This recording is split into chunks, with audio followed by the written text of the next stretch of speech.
Stolen dreams. How my 10-year-old son turned the tables after my wife destroyed our future. The betrayal begins. It was a typical Tuesday morning, nothing out of the ordinary. The kind of day where the hum of the coffee maker was more comforting than exciting, where the clink of mugs against the kitchen counter was just another small part of the daily rhythm. My name is Jack, and like most parents, I had gotten used to the ebb and flow of life. The school runs, the work emails, the constant juggling of responsibilities. It wasn't always easy, but it was familiar. And for the most part, I thought we were doing okay. I looked over at Sarah, my wife of 13 years, as she moved around the kitchen.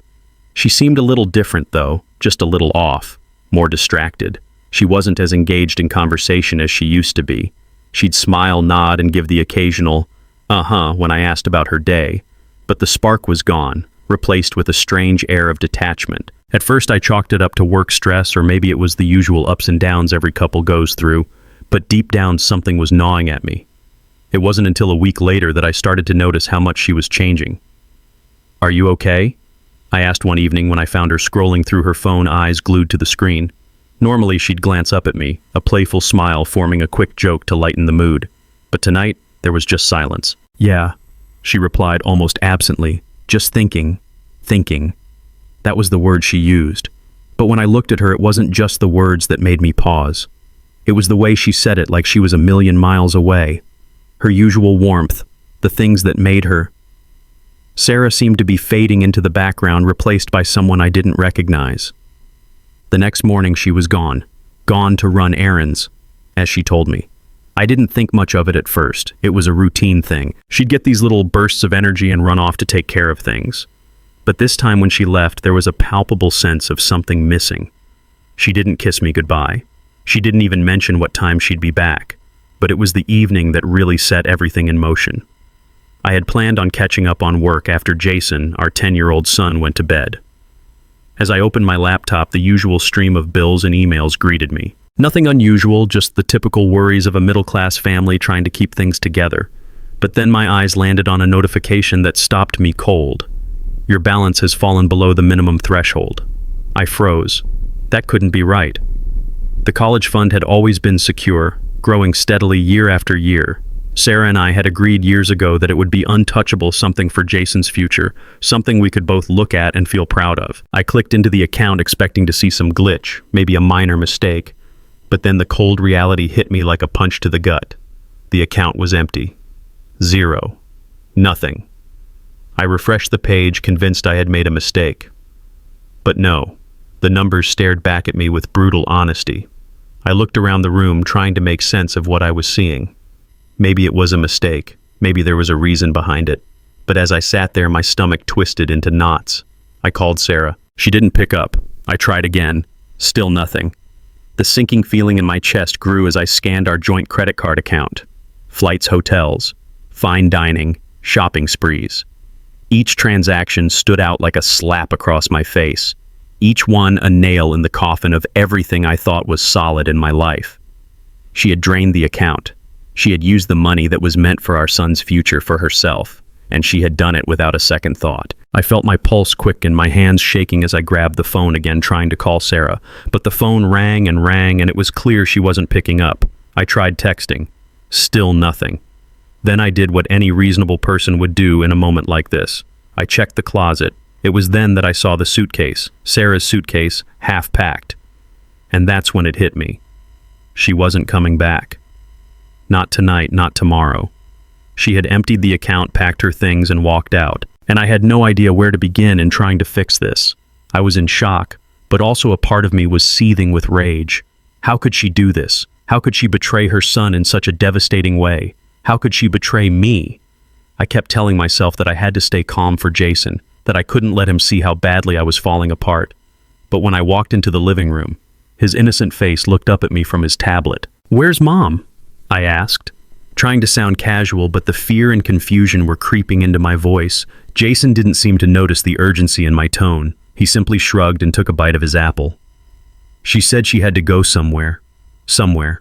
That one word felt like a sharp stab to the chest. I nodded, trying to hide my growing panic. I didn't know what to do. My mind was spinning, trying to piece everything together. How could she leave us like this? How could she just disappear, taking everything with her? Then came the silence. the kind of silence that wraps itself around you and leaves you drowning in your own thoughts. I stood there in the middle of the living room feeling like my entire world had just come crashing down. How could I have missed the signs? Jason, still sitting on the couch, seemed oblivious to the storm that was raging inside me. But as I glanced at him, something about the look in his eyes made me wonder, did he know? As the evening stretched on and I sat in the dim light of the living room, I replayed every moment in my head, every fight, every disconnected conversation, every glance Sarah had given me that felt just a little too distant. But it wasn't just Sarah I was angry at. It was myself. How could I not have seen this coming? Jason eventually went to bed, his face calm as always. But I couldn't shake the weight in my chest. I was completely alone in this, and for the first time in a long time I didn't know what to do next. The truth comes to light. The following days felt like a blur. I had no idea how to function, how to breathe. My mind kept replaying the series of events, the signs I had missed, and the hollow feeling that now consumed me. It was one thing to be blindsided by a betrayal, but to have it come from the one person who had vowed to build a life with me, it was beyond words. Jason didn't seem affected. At least that's what I told myself. He was still going about his day as usual. He went to school, he did his homework, and he played with his Legos. He didn't seem fazed by the fact that his mother was gone, that she had emptied our son's future for her own selfish desires. I kept telling myself it was just a kid's way of dealing with things he hadn't fully grasped, the weight of what had happened. But the longer I watched him, the more I wondered if he understood something I didn't. As the days passed, I couldn't shake the feeling that I was watching my son become something else. A little adult, maybe. Someone too composed for his age.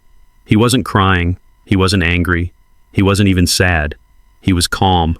Too calm. And that scared me. I wasn't sure what to do with myself, let alone Jason. The financial mess left behind by Sarah weighed heavily on me. But the deeper issue was the emotional devastation she'd caused. I couldn't understand how she could just leave. It felt as though everything I had worked for, the trust, the family, the future was gone in the blink of an eye, and now I was left to pick up the pieces. But I wasn't alone, I guess. Jason was there, silently observing me. One night after dinner, Jason surprised me. He was sitting at the kitchen table, hunched over his tablet, typing away furiously. His face was scrunched up in concentration. I hadn't really paid attention to what he'd been doing. He was always working on some new project, building things, solving problems, but this time it was different. His brow furrowed as he typed at an incredible speed, like he was working on something far more important than a homework assignment. Jason, what's going on? I asked, trying to sound casual, but the concern I felt seeped through my words. Nothing. Dad. Just homework, he replied a little too quickly. But I could tell. Something wasn't right. Homework, I pressed, leaning over his shoulder to glance at the screen. The lines of code on the screen weren't anything I recognized. It wasn't math, it wasn't an essay, it was something different. And that's when I saw it, a series of graphs and numbers that looked like a bank's internal systems. I didn't know what they were, but I could tell they weren't just for school. Jason, I said, my voice firm. What is this? He froze, and for a second I saw a flicker of something in his eyes. It was almost like guilt, but just as quickly as it appeared, he brushed it off. It's nothing, he said, minimizing the screen so quickly it almost looked rehearsed. Just some stuff I'm working on. I stared at him, trying to make sense of what I had just seen, but Jason's face had already shifted back to its usual calm expression. It was as if nothing had happened. He wasn't panicking. He wasn't acting like a typical kid whose world had just been turned upside down. He was calm, as though he had everything under control. I didn't press him any further, but inside I was struggling. Something didn't feel right. Over the next few days, Jason's behavior became even more erratic. I started noticing more of these strange patterns. He spent hours alone in the garage, his face lit up by the glow of a small desk lamp. He would sometimes talk about working on things, but he never seemed to want to share what those things were. The door to the garage was always locked when I tried to check in. And when he did come inside, he'd quickly cover his work with a sheet or shove his tools under the table. One night, my curiosity got the better of me. I stood at the door of the garage, watching through the small window. I saw Jason sitting at the workbench soldering something. I couldn't see clearly, but the moment he noticed me watching, he jumped up, blocking whatever it was he was working on. Jason, I called through the door. What are you doing in there? Nothing. Dad. Just fixing stuff, he replied, his voice a little too quick. Too rehearsed. I shook my head, trying to clear the fog that seemed to have clouded everything. How could I let this happen? My son, who was just 10 years old, was acting like a grown man, quiet, calculating, reserved. The more I thought about it, the more it unsettled me. But what really bothered me was that I couldn't shake the feeling that Jason wasn't just surviving the situation.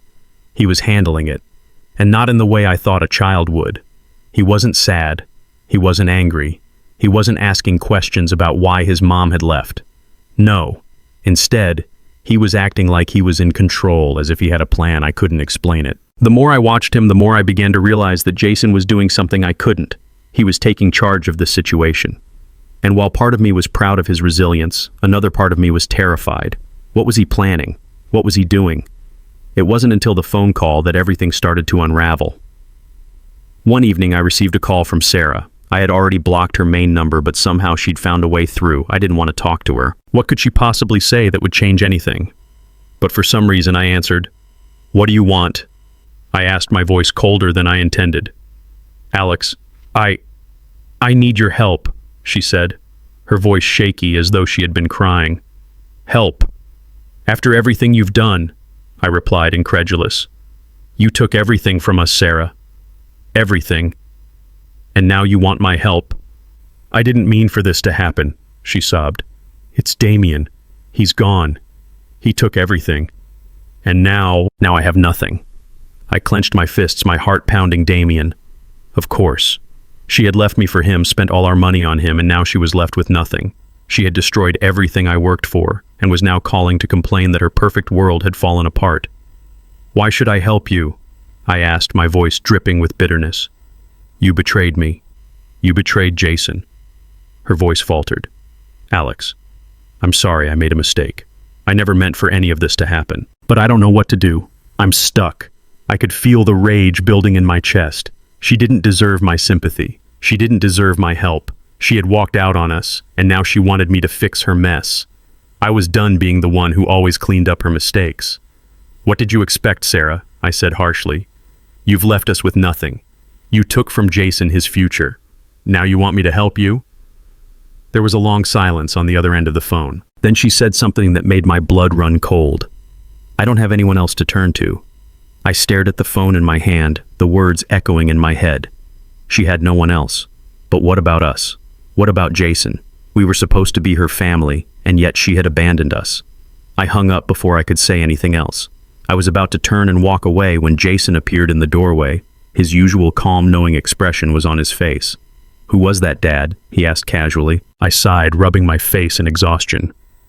"It was your mom. She wants help." Jason's eyes didn't flicker. He was calm, almost too calm. "Did you help her?" he asked, his voice low. "No," I said, my voice firm. Jason nodded, his expression unchanged. "She doesn't deserve our help," he said matter-of-factly. I just stared at him for a moment, unsure of how to respond. Jason had become something else, someone different, someone stronger than I had imagined. And in that moment, I realized that Jason was no longer the child I thought I knew. He had taken control of this situation, and I had no idea where it would lead. The silent revolution. The days that followed felt like a slow-motion blur, each moment heavy with a tension I couldn't shake.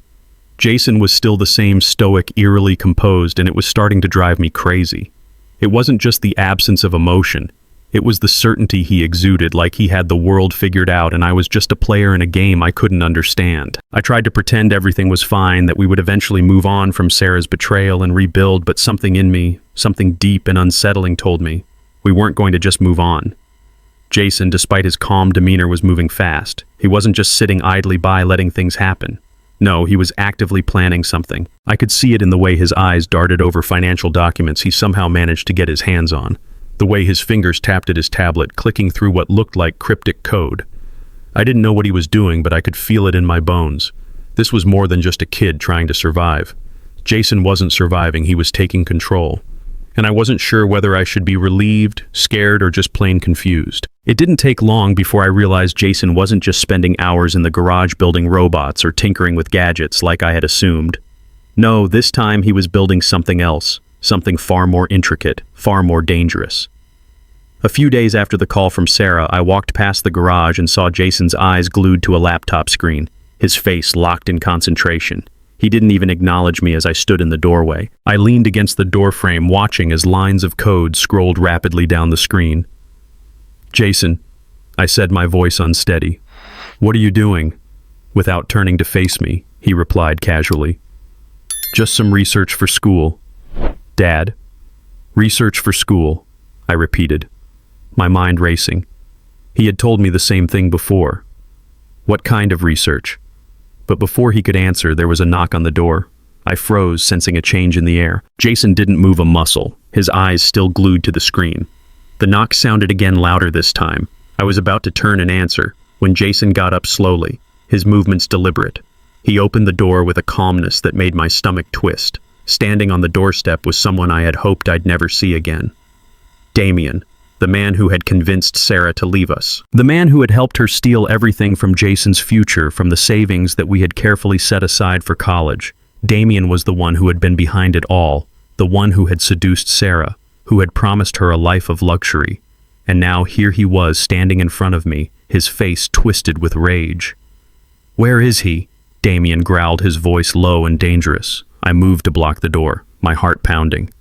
"You need to leave, Damien," I said, trying to keep my voice steady. Damien ignored me, pushing past me with little regard. "I'm not going anywhere until your little brat explains how he ruined my life," he spat. Jason didn't flinch. He simply stepped forward, crossing his arms over his chest. His face was calm, almost bored. "You did that all by yourself," Jason said flatly, his tone cutting. Damien's jaw clenched, his eyes narrowing. "Listen, kid," he snarled, stepping forward aggressively. "You don't know who you're dealing with. I could make your life a living hell." Jason didn't back down. He remained perfectly still, his gaze unwavering. "You're broke. You're wanted in 3 states, and now you're here threatening me and my dad." "Smart move," Jason said, his voice chillingly calm. I reached out to grab Jason's arm, pulling him back, but he shook me off. "Jason, stop!" I hissed, panic rising in my chest. But Jason didn't stop. He stepped closer to Damien, his voice steady and unshaken. "You shouldn't have come here. You're just making things worse for yourself." Damien let out a bark of laughter. "Worse? I've got nothing left. You think you've won." Jason's lips curled into a small, unnerving smile. "That's where you're wrong," he said. Before I could react, Jason reached into his pocket and pulled out a small device that I didn't recognize. He pressed a button, and suddenly Damien's phone buzzed in his pocket. Damien frowned, pulling it out, and his face turned pale as he saw the files that appeared on the screen. "What the hell is this?" Damien demanded, his voice shaky now. Jason's voice was calm, like he was explaining a simple concept. "Proof," he said, cutting off Damien's words. Damien's eyes flicked over the files, his confusion turning into panic as he realized what was happening. He tried to grab the phone from Jason, but Jason was quicker. "Every message you've sent, every call you've made, every threat you've left." Jason continued, his voice cold. "And now the authorities have it." Damien's face turned red with rage. "You're bluffing," he sneered, trying to take another step forward. Jason didn't hesitate. "Am I?" he asked, his voice icy. And just like that, the police sirens wailed in the distance. Damien froze, his eyes darting toward the window. The flashing blue and red lights confirmed what Jason had done. It was over. Within seconds, the police stormed in, guns drawn. Damien didn't resist. He knew it was over. As the officers dragged him away, I stood there in stunned silence, trying to process what had just happened. Jason, my 10-year-old son, had orchestrated this. He had used Damien's own tactics against him, turning his own threats into his downfall. I couldn't decide whether to feel proud or terrified. Jason had taken control of a situation I couldn't even fathom handling. But as I watched him stand there calm and collected, a wave of fear washed over me. He was too calm, too composed. He wasn't just a kid. He was something else entirely. "Jason," I said, my voice trembling with uncertainty. "Do you have any idea what you've just done?" He looked at me, his face blank. I stopped him. "Dad, he won't hurt us anymore." I couldn't argue with that, but I wasn't sure if it was a victory either. Jason had done what I couldn't do. He had protected us. But at what cost? The fallout. The house was eerily quiet in the days after Damien's arrest. The tension that had hung in the air for weeks seemed to dissipate, but only to be replaced by something heavier, something harder to bear. Jason went about his routine with the same unwavering calmness, but I couldn't shake the feeling that there was more to his actions than I fully understood. I tried to convince myself that everything was fine, that we had moved past the worst of it, but the nagging feeling didn't go away. Every time I looked at Jason, I saw a child who wasn't quite a child anymore. He was calculating, methodical, and disturbingly mature for his age, and despite my every attempt to reassure myself that it was just the trauma of the situation, a part of me deep inside knew it was something more. I had no idea how to deal with it. One evening, as I sat at the kitchen table sorting through some bills, I heard the familiar sound of Jason's footsteps behind me. I didn't turn to face him immediately. He often came by, sitting quietly in the living room, tinkering with his latest project. It was his way of coping, I assumed. But this time, there was something different about his approach. "Dad?" he asked softly, his voice calm and even, as though we were having a regular conversation. "Yeah," I replied, glancing up from the paperwork. The last few weeks had been a blur, and I felt mentally and physically drained. I had hoped for some sense of normalcy to return, but every moment felt like a battle against the anxiety, against the anger, against the fear of what Jason had become. "I've been thinking," Jason continued, his eyes locked on mine, "about what comes next." I raised an eyebrow, curious despite myself. "What do you mean next?" "You know about everything," he said. "Damien's gone. Mom's gone. Things are different now." I set the papers down, suddenly aware of the intensity of the conversation. "Yeah, they are. But we'll figure it out. We'll rebuild." Jason's eyes didn't waver. "It's not that simple." "Dad?" I frowned. "What do you mean?" He sat down across from me, his gaze steady.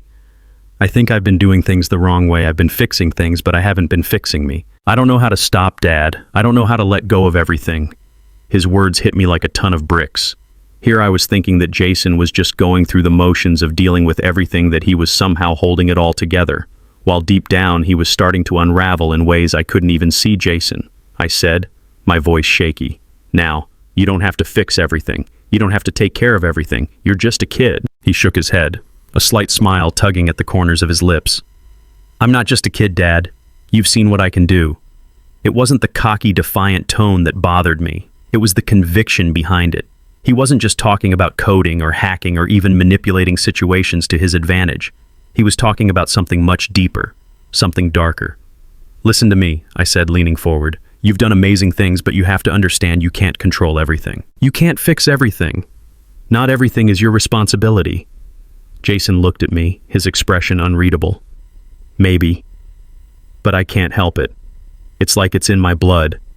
Every time something's broken, I have to fix it. Every time someone hurts us, I have to stop it. It's not about control. It's about making sure we don't get hurt again."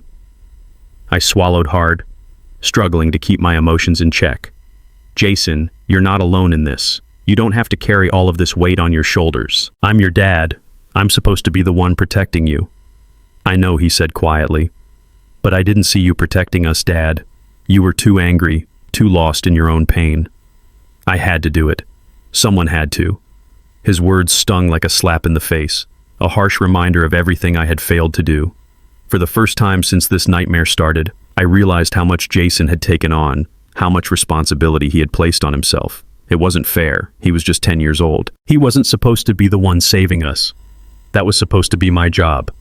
"I don't want to keep doing this." Jason continued, his voice softening slightly. "I want to feel normal again. I want to be a kid again. I want to stop worrying about everything all the time." I could see the weight in his eyes, the exhaustion he wasn't showing on the outside, the wear and tear of a child who had carried the emotional burden of his entire family's downfall. But he wasn't letting me see it. He wasn't letting me see how much it was tearing him apart. "I understand, son," I said quietly, my voice thick with emotion. "I understand more than you think, but I need you to understand something too. You're not alone in this anymore. I'm here, and I'm not going to let you fix everything on your own. We'll figure it out together." Jason didn't reply. Instead, he just sat there, his eyes flicking to the window, his mind clearly somewhere else. Somewhere far away from this house, this family, this pain. He didn't believe me, and I didn't blame him. How could I expect him to believe in my promises when I had failed him so many times before? But I had to try. I had to show him that we could still be a family, that we could still heal, even if it meant starting from scratch. Later that night, after Jason had gone to bed, I sat alone in the living room, staring at the dark. The silence felt suffocating. For the first time since Sarah left, I realized just how broken everything was, how everything had shattered beyond repair. I wasn't sure where to begin, or if I could ever put the pieces back together, but I knew one thing for certain. I couldn't let Jason keep trying to fix things. Not anymore. Tomorrow, I would take the first step. Tomorrow, I would try to be the man my son needed me to be, and maybe, just maybe, we could rebuild not just our family, but ourselves. But tonight I just sat there in the dark, feeling the weight of everything pressing down on me, trying to figure out where to go from here. Unraveling the truth. The days after Jason's cryptic comments still felt like an endless spiral. We'd been caught in a web of lies, betrayal, and manipulation, and despite the silence that had settled over the house, the emotional scars were still raw. The tension between Jason and me lingered, and no matter how hard I tried to reassure myself that things would eventually get better, there was a gnawing feeling in the pit of my stomach that told me it wasn't going to be that simple. Jason continued to be his usual self, quiet, calculating, and unnervingly composed. I had tried to talk to him more, to break through the wall he had built around himself. But it wasn't easy. He wasn't a typical 10-year-old, and the things I wanted to ask him, things that seemed too heavy for his small shoulders, felt like they would only drive us further apart. But there was one thing I couldn't ignore: the computer screen in front of him, the tablet he carried around everywhere, and the quiet whispers that filled the room at night when he thought I wasn't paying attention. Jason wasn't just processing everything that had happened. He was doing something with it. Something that still eluded me. One evening after Jason had gone to bed, I found myself sitting at the kitchen table, staring blankly at a pile of bills. It was the same feeling I had every day, being overwhelmed, defeated, and unsure of what came next. That was when I heard the faint sound of clicking coming from the living room. Curiosity got the better of me, and I got up quietly, moving toward the sound. As I entered the room, I saw Jason hunched over his tablet, his face illuminated by the bright screen. His fingers moved rapidly across the keyboard, his focus unwavering. I stopped in my tracks, unsure if I should interrupt him, but something about the intensity in his posture made me take a step forward. "Jason," I said softly. He froze, not looking up. His fingers stopped mid-type, but he didn't acknowledge me. At first, I took another step closer, my heart racing. What was he doing? What was so important that it couldn't wait until tomorrow? "Dad, I'm busy," he muttered, not meeting my gaze. Busy with what I asked, trying to keep my voice calm despite the growing tension in my chest. Jason glanced up for the briefest moment, his eyes hard to read. "Just some things I have to take care of." I raised an eyebrow. "What kind of things?" He bit his lip, seemingly weighing his response. "Just making sure everything's taken care of." "I don't want to talk about it." I couldn't help but feel a surge of frustration. There was something in his voice, something that told me he wasn't telling me everything. "Jason," I said more firmly this time, "you're not a grown-up. You can't take care of everything. Not by yourself." Jason's face hardened, and for the first time in a long while I saw something flicker in his eyes. It wasn't anger, it was resolve. "I have to. If I don't, who will?" His words hit me like a punch to the gut. I wasn't ready for them. "Jason, I'm your father. You don't have to carry the weight of everything. I'm here. I'll handle it." "No, Dad," he said, his tone surprisingly calm. "You didn't handle it. You let it happen. You let her take everything. You let her steal my future." The words were a sharp knife to my chest. I had never seen Jason so direct, so intense. His voice wasn't the voice of a child anymore. It was a voice of someone who had been forced to grow up too soon. I opened my mouth to say something to defend myself, but no words came. What could I say? How could I explain the mess I had allowed to happen, the years of complacency, the failures? Jason was right. I stood there frozen, staring at my son, trying to process what he had just said. But before I could respond, Jason returned to his tablet, typing again with that same sense of urgency. He had already dismissed me, already shut me out. And for a brief moment, I felt completely irrelevant in his world. As I stood there in the dimly lit room, I realized that something had shifted. Jason wasn't the innocent child I once knew. He was someone else now, someone who had been forced to grow up faster than he should have. The weight of the betrayal he had felt was no longer just a hurt. It had become a weapon. I went to bed that night feeling like I had no idea who my son was anymore. The person I thought I knew, the child I thought I was protecting, was no longer a child at all. The next morning I woke up to an empty house. Jason was already gone, no trace of him except for the faint hum of the garage door. I hesitated, wondering if I should confront him, ask him what he was really doing, but a strange feeling told me that he was beyond the point of needing guidance. I got up, made coffee, and began another day of trying to make sense of everything that had happened. But the weight of the silence in the house was unbearable. I didn't know if Jason was out there fixing more problems, or if he was just distancing himself further from me. Either way, I couldn't shake the feeling that we were no longer the same family. The phone rang mid-morning. I almost didn't want to answer it, but something pulled me toward the call. It was Laura Alex. Her voice was hesitant, small. She sounded so different from the woman I had once known. "What do you want?" I asked, my voice flat. I wasn't sure if I was ready for whatever she had to say. "I need to explain," she said, her voice trembling.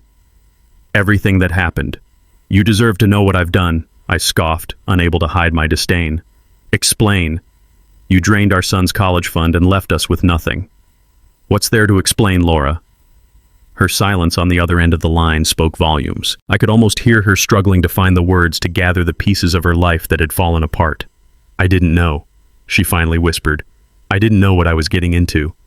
"Of course you didn't," I replied bitterly. "You never think things through. You didn't know what you were doing when you took everything from our son either." "I made a mistake," she said, her voice barely a whisper. I thought I could be happy with him. I didn't know it would all fall apart like this. I could hear the panic in her voice, the raw desperation that echoed in my own heart. "You thought you could be happy," I repeated, "at the expense of our son's future. I know it was wrong," she said, her words halting, "but I never meant to hurt you or Jason. I thought I could make things right." The bitterness in my chest flared up again. "No, Laura," I said firmly. "You can't make this right. Not anymore. You made your choice. Now you get to live with it." There was a long pause, the kind of silence that speaks louder than words. Then before I could say anything else, she spoke again, her voice breaking. "Alex, please," she begged, her words choking. "I need help." "No," I said sharply, a finality in my voice. "You're on your own now. You made sure of that." The line went dead, and I sat there staring at the phone, feeling like a weight had been lifted. But at the same time, I couldn't shake the feeling that something was still horribly wrong. I had let her go. I had shut the door on that chapter of my life. But what about Jason? What would he think of all this? As the day went on, I found myself staring at the door, waiting for Jason to come home. Would he be the same, or had something else changed within him that I couldn't yet see?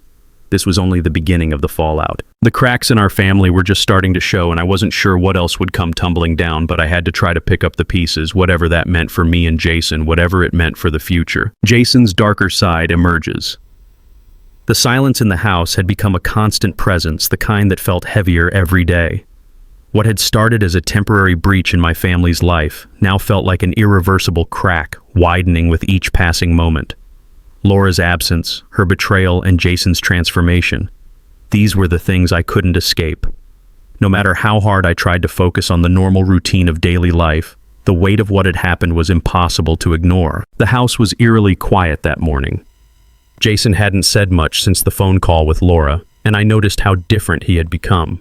His face was still calm even when we spoke, but it was the kind of calm that felt unsettling. It was a stillness that hid something deeper, something darker. His eyes no longer held that spark of childlike innocence.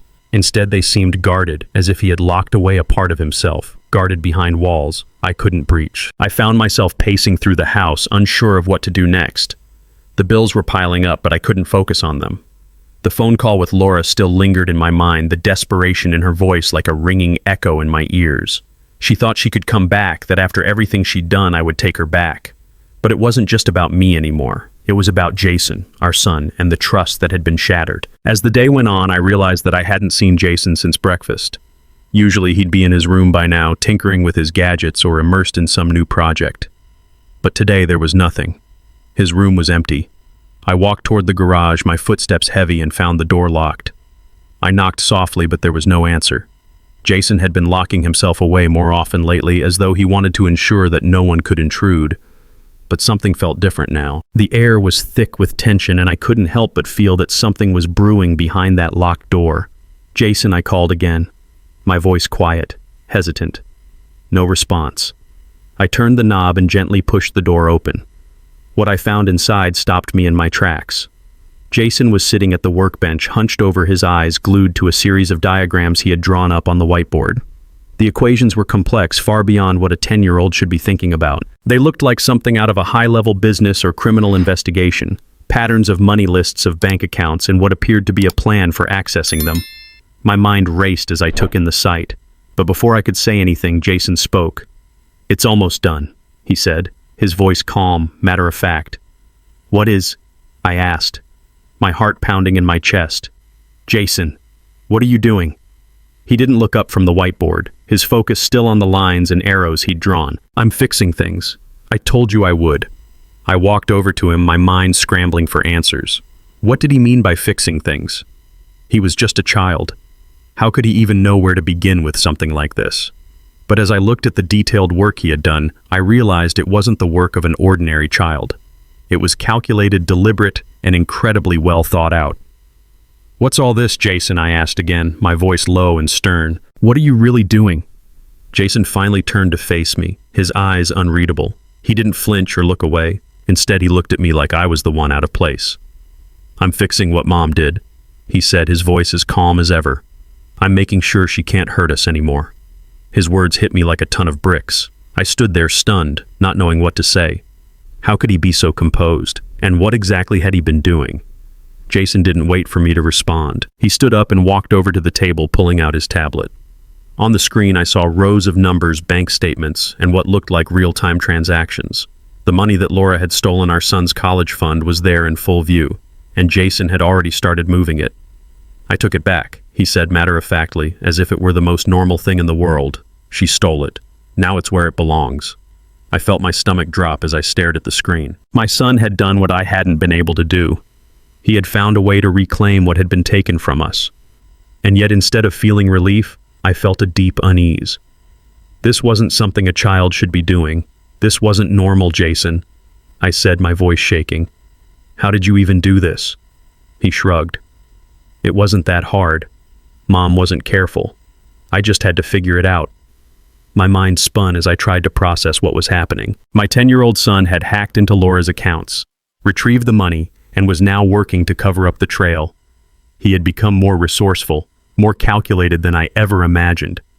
"Jason, this isn't right," I said, trying to hold back the panic rising in my chest. "You can't just take money like that. It's illegal."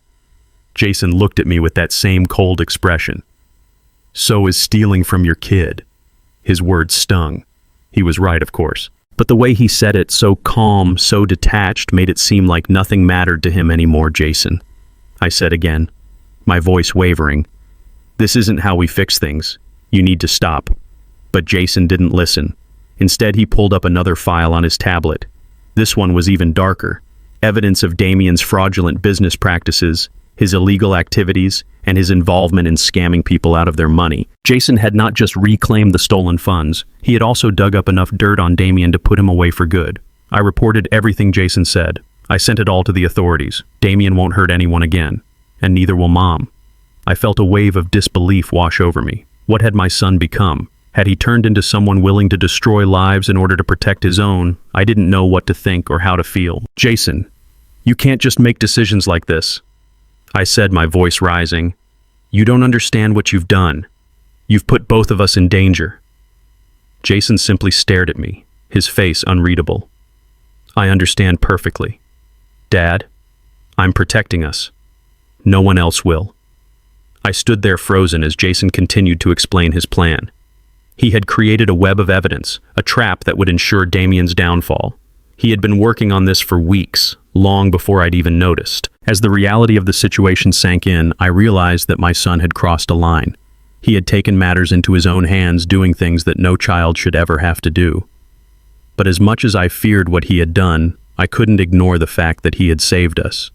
He had outsmarted Damien, saved the money, and made sure that we were no longer vulnerable. I was proud of him. I was terrified of him. The next few days were a blur. Damien's fate was sealed. The authorities had everything they needed to bring him down, but the victory felt hollow. Jason had done it. but at what cost? The reckoning. It had been a week since Jason's actions had unraveled Damien's criminal network, and life, at least on the surface, had settled back into a grim semblance of normalcy. The police were investigating, and everything Damien had worked for was crashing down around him. My son's intervention had been the catalyst for his undoing, and though I couldn't deny the relief I felt, there was a part of me, a growing part, that couldn't shake the unease that came with it. Jason hadn't changed. At least not on the outside. He still played with his Legos, tinkered with his robots, and even cracked a few jokes, but the weight of his actions lingered between us, a silent tension we both tried to ignore. His confidence had grown. It was unsettling. It was like he knew something that I didn't. And deep down, I feared he knew too much about the darkness in this world, a darkness he had only begun to uncover. The morning after Damien was arrested, I woke up to find Jason in the kitchen pouring himself a glass of juice.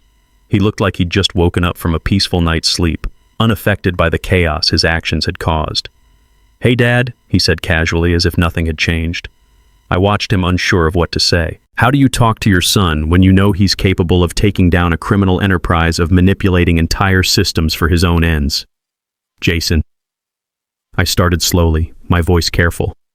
"How do you feel about everything that happened?"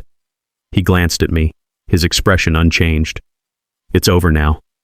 We're safe." I nodded, unsure of how to respond. I was relieved. Yes. But something about the way he said it so matter-of-factly, so coldly, made me uncomfortable. "Yeah," I muttered. "But Jason, you have to understand, this isn't something a 10-year-old should be doing. It's not normal. I should have been the one to fix things." Jason's eyes flickered for just a second before he responded, his voice steady. "You couldn't. You were too busy being upset. Someone had to do something." His words hit me like a slap. I had been lost in my own anger, my own frustration, and in that time my son had found a way to fix everything. He didn't wait for me to act. He didn't wait for permission or help. He just did it. "I'm proud of you," I said, though the words felt hollow as I said them. "But I'm also worried. You're just a kid, Jason. You shouldn't be carrying this weight." Jason looked at me with those same calculating eyes. He wasn't a child anymore, not in the way I wanted him to be. "I'm not a kid, Dad," he replied quietly. "I'm the one who made it stop. I'm the one who took control." And there it was. The coldness, the resolve. Jason was no longer the boy I once knew. He was someone else, someone far more dangerous than I had imagined, and it terrified me. That afternoon, as I tried to focus on cleaning up the remnants of our shattered life, the phone rang. I hesitated before picking it up. There was no telling who it would be. One of Laura's lawyers, more police updates, or maybe even another call from Laura herself. After all, she had been trying to reach me again. "Hello," I answered, bracing myself for whatever news was about to come my way. "Alex," the voice on the other end said, cold and familiar. My heart skipped a beat. "Damien," I muttered under my breath. I had been expecting this. He wouldn't just go away quietly. "You think you've won?" "Huh?" Damien's voice growled from the other end. "You think I'm done? You and your little brat think you can just take me down like that?" I clenched the phone tighter, fighting back the anger that threatened to consume me. "You're done, Damien. It's over. You're locked up and there's nothing you can do about it." A chilling laugh echoed through the line. "You're so sure of yourself, Alex, but you don't know what you've just unleashed. You think it's all over. That's cute. You've just made things worse for yourself." "Cut the crap, Damien," I snapped. "I don't know what you're planning, but it doesn't matter. You're finished." Damien's voice lowered, a sinister edge creeping into it. "You don't get it, do you? You think the authorities will protect you. You think they'll stop me. I know where you live, Alex. I know where your son goes to school. Don't think for a second that this is over. You and your kid, you're not safe." My blood ran cold. He wasn't bluffing. This wasn't just an empty threat. This was a man who had nothing left to lose. "You stay away from my son," I hissed, my voice trembling despite my best efforts to remain calm. Damien chuckled, but it wasn't the same taunting laugh I had heard before. This time it was colder, more dangerous. "We'll see about that." The line went dead, and I stood there, heart pounding, stomach churning. The calmness in Damien's voice, the way he spoke of Jason, like he wasn't even a threat, made me realize just how far gone this situation had become. Jason, my son, my 10-year-old son. I turned around and found Jason standing in the doorway, his eyes cold, calculating like a predator, sensing weakness. What did he say? Jason asked, his voice eerily calm. I hesitated before answering. He's not done. He's still out there, Jason. He's threatening us. Jason nodded, his expression unchanged. It's fine, Dad. I'll take care of it. His words were simple, matter of fact. But something about the way he said it made me realize just how much he had grown, how much he had changed. And in that moment, I wasn't sure if I was more proud of him or afraid of him. Jason had already taken control once, and somehow I knew he would do it again. The calm. After the storm. The days that followed Damien's arrest were quiet, almost eerily so. For the first time in what felt like forever, the air in the house seemed lighter, less suffocating. The chaos, the threats, the constant anxiety, all of it seemed to dissipate into the background, replaced by a strange, unsettling peace. But peace, I had learned, is fragile. It wasn't something you could hold on to forever without some sort of reckoning, and that reckoning was still lingering just beneath the surface. It had to be Jason. Despite everything, was as composed as ever. He had done what no adult could. He had saved us from ruin, and yet he didn't act like a hero. He didn't even act like a child. He was different now. His eyes, once full of innocence, now held a wisdom I wasn't sure was meant for someone his age.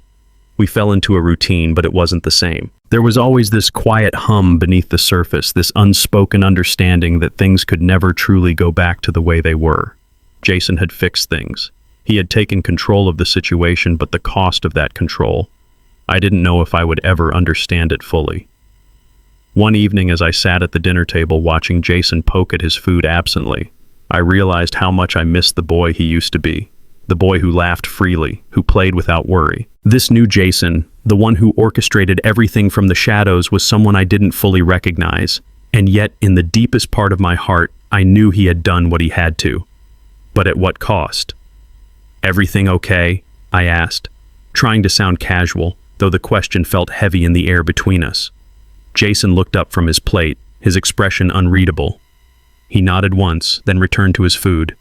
Yeah, it's fine, Dad, he said as if everything were normal. But I knew better. I had been living in a state of denial for the last few weeks. The truth was I was scared, not of Damien anymore, but of what Jason was becoming. There was something unsettling about the calm confidence in his demeanor, the way he handled everything as if it were a game, a puzzle to be solved rather than real life. And perhaps most frightening of all was how he had managed to take everything into his own hands, everything that should have been my responsibility. That night, as I lay in bed, I turned over everything that had happened. The call from Laura, her sobbing voice begging for help, the way Jason had shut her down with chilling finality. How he had managed to track Damien, expose his entire criminal network, and even involve the authorities without anyone knowing. My 10-year-old son had outsmarted a grown man, a criminal, and made him pay the price. But at what cost to Jason? I couldn't help but wonder, had Jason lost something in the process? His innocence, his childhood. Could I ever get that back for him? Would he ever be the same? The thought gnawed at me, but I couldn't answer it. I didn't know. The next morning I found Jason in the garage, once again working on one of his projects. His hands moved with practiced precision as he soldered small parts together, his face lit by the glow of the workbench light. He didn't look up as I walked in. The sound of his tools clinking together was the only noise in the room, and it felt oddly peaceful. But beneath that peace there was a quiet intensity that I couldn't ignore. "Jason," I said, my voice tentative. "What are you working on?" He didn't pause. "Just a project, Dad," he replied, his tone casual, almost bored. I watched him for a moment longer, then sighed. "You know you don't always have to fix everything," I said softly. "Sometimes it's okay to let things just be." He stopped for a moment, his hand hovering over the workbench. "I don't know how to do that," he said quietly. I frowned. "What do you mean?" He looked up at me, his expression serious.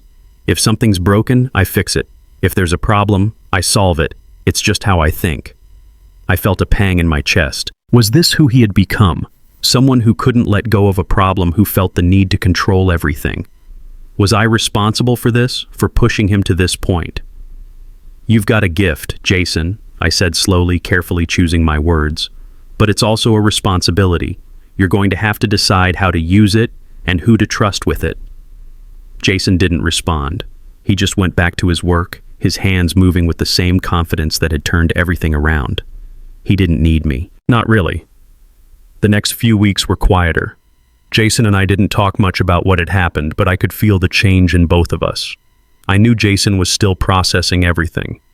The weight of what he had done, the way he had protected us, and the strange power that came with his actions. But at the same time, there was a part of him that had grown distant, as though he had closed himself off not just from the outside world, but from me as well. Then one evening, Laura called again. I had blocked her number, but somehow she had found a way to reach me. I considered ignoring it, but curiosity and perhaps something deeper made me answer. "What now?" I asked, my voice colder than I intended. There was a long pause before she spoke. "Alex, I need your help." I wasn't surprised by her words. I had been expecting something like this, but hearing her say it still made my blood boil. "What do you want?" I asked flatly. "I'm in trouble, Alex," she whispered, her voice trembling. "The police, they think I was part of Damien's scams." I almost laughed, but it was a bitter laugh. "What now? You need help," I said, barely able to keep the venom out of my words. "After everything you did, everything you took from our son, now you want help?" "I didn't know Alex," she said, breaking down into tears. "I thought he loved me. I thought he would take care of me." I felt a wave of disgust. "Well, guess what? He's gone and you're alone now. You got what you deserved." There was silence on the other end, broken only by her quiet sobs. I didn't feel sorry for her. Not anymore. "Alex," she said in a whisper. "Please, I don't have anyone else to turn to." I couldn't believe it. After everything, she was still trying to make me feel guilty. "You don't have us anymore, Laura," I said, my voice firm. "You made your choice, and now you're going to deal with the consequences." There was one last long pause. Then just before she hung up, she said, "So that's it. You're just going to abandon me like this?" I laughed, though it had no humor in it. "You abandoned us first." And with that, the call ended. I sat there staring at the phone, feeling nothing but exhaustion. "Did you tell her no?" Jason asked, his voice cutting through the silence. I nodded. "Yes, I told her no." Jason's expression softened, just slightly. "Good. She doesn't deserve our help." I wasn't sure if Jason fully understood the weight of what he had done, but in that moment, I didn't know what to say to him. He was right, but there was still a part of me that wanted to fix things to somehow make it better for him, for both of us. But I knew I couldn't. We had to move on, and we would. Together.